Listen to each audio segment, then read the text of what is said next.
What was it like in the aftermath? You're always right there in the middle. Walk me through what you did.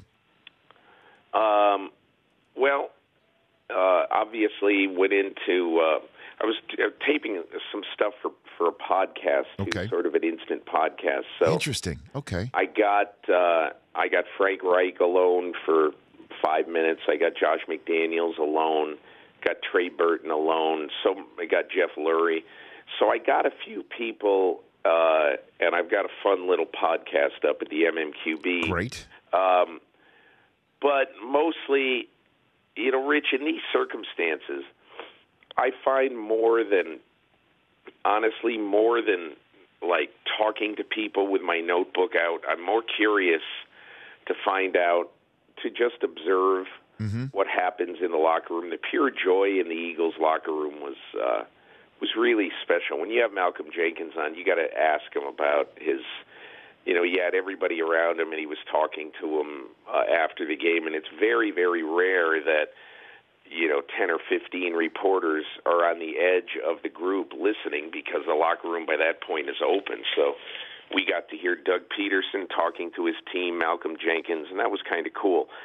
But the thing that I really enjoyed doing after this game is kind of sleuthing a little bit, because Frank Reich told me that this assistant coach, who nobody's ever heard of, this assistant quarterback coach named Press Taylor, basically has this bank of trick plays that he keeps track of, that he has an extensive file of. And so Press Taylor basically, in the Minnesota-Chicago game, one of the Minnesota-Chicago games in 2015, basically saw this play that was the play of the Super Bowl, the Trey Burton pass to Nick Foles.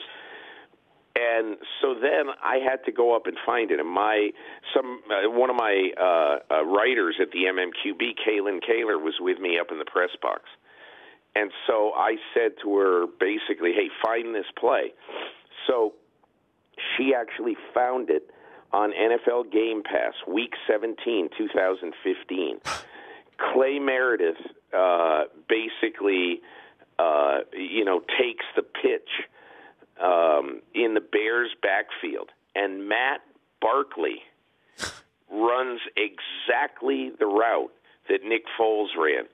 And there we are. It's like 2:15 in the morning, and I feel like high-fiving and hugging Kaylin because she found it. Wow. She found the play at 2:15, and that became a really big piece of my Monday morning quarterback column. And it's those little discoveries that just, by that time of the day, you're pretty tired. Sure. Your energy just gets you so fired up at that point that you could be up for another 6 hours. That really sort of drives you. But that was sort of my favorite thing. And spending 5 minutes with Doug Peterson way in the bowels of their locker room alone, just me and him basically saying that, hey, listen, coaching conservative is a recipe for going 8-8. No doubt.